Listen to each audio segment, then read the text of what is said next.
Hospital में एक नया कार्यकर्ता था।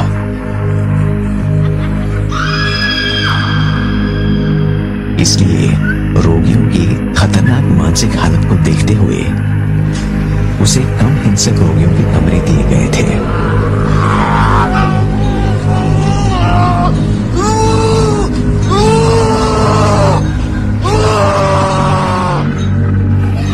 आत्महत्या करने वाले, जिन्हें आवाजें सुनाई देती हैं और जो हमेशा चुपचाप रहते हैं।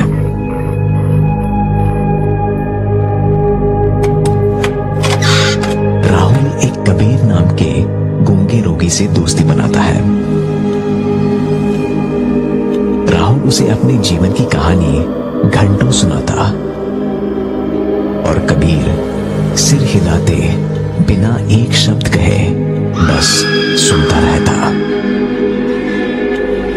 चाहे वो अतीत हो या वर्तमान, उससे वो इन सब के बारे में बात करता।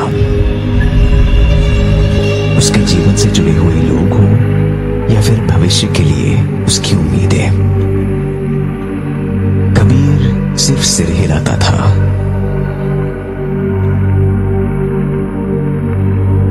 कबीर के साथ बात करते करते कुछ महीने बीत जाते हैं और राहुल को लगने लगता है कि कबीर को बाहर निकालने के लिए उसे कुछ करना चाहिए। राहुल को लगा कि वो एक कमरे में बैठा हुआ रोज लोगों की कहानियों पर सिर हिलाते हुए कैसे खुश रह सकता है। तो वो क्लिनिक के मैनेजर से बात करता है। वो उन्हें ये तर्क देता है कि कबीर किसी को नुकसान नहीं पहुंचा रहा है। वो खुद ही तैयार होता है और बिना किसी को परेशान किए खुद अपना खाना भी खा लेता है। शायद उसकी समस्या शारीरिक है, मानसिक नहीं। वो दिन आ ही जाता है जब राहुल की तर्क और बहस रंग लाती है। मैनेजर कबीर को छोड़ने की सहमति दे देते हैं। राहुल दौड़कर ये खबर सुनाने के लिए कबीर के कमरे में जाता है। तुम आजाद हो, कितनी बढ़िया खबर है ना? और कबीर सिर्फ सिर हिलाता है।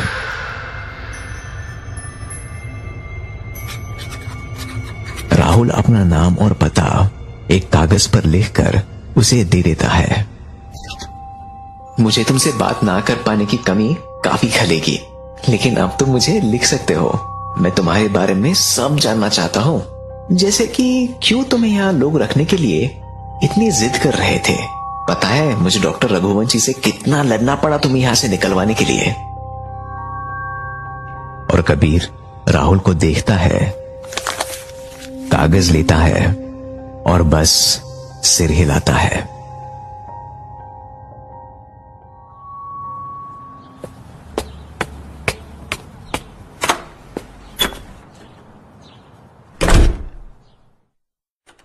घर पहुंचकर राहुल बहुत अच्छा महसूस करता है। वो अपने दोस्त, रिश्तेदार, घर वालों और साथ काम करने वाले लोगों से अपनी बढ़ाई करते हुए बताता है कि कैसे उसने कबीर की मदद की। यहां तक कि सोते समय भी उसके चेहरे पर एक मुस्कान थी। एक रात अचानक उसकी आंखें खुली।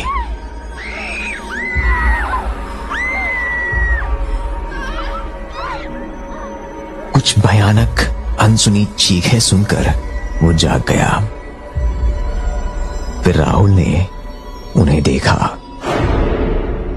उसकी मां, उसके पिता, उसके दोस्त और उसके साथ काम करने वाले लोग, उन सब की लाशें फर्श पर पड़े हुए थे और फर्श उनके खून में डूबा हुआ था।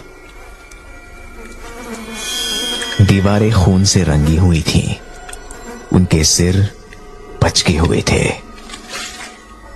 और पुतलियां आंखों से निकाली हुई थीं। राहुल के सारे जान पहचान वाले लोग उसके सामने मरे पड़े हुए थे। वो कराते हुए रोता है कि तभी उसे दरवाजे पर एक आदमी खड़ा हुआ दिखता है। वो आदमी कबीर है, वही कागज का टुकड़ा पकड़े हुए जो राहुल ने उसे दिया था। राहुल सर से पांव तक कांपने लगता है और घुटती हुई आवाज में बोल पड़ता है, क्या तुम मुझे मारने के लिए आए हो? और कबीर सिर्फ सिर हिलाता है।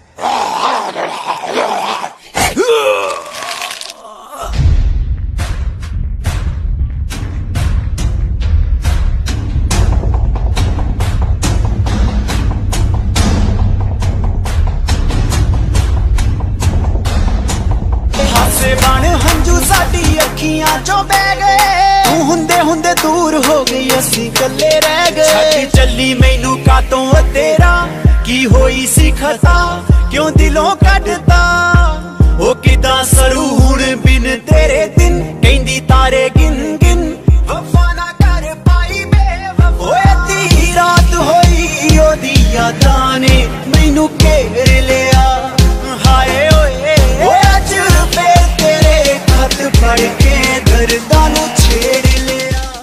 हासे बन हंजू साडी अखियां चो बह गए, तू हुंदे हुंदे दूर हो गई, असी कल्ले रह गए। छड्ड चली मैनू कातों तेरा की होई सी खता, क्यों दिलों कटदा ओ किदा सरू हुण बिन तेरे दिन, कहंदी तारे गिन गिन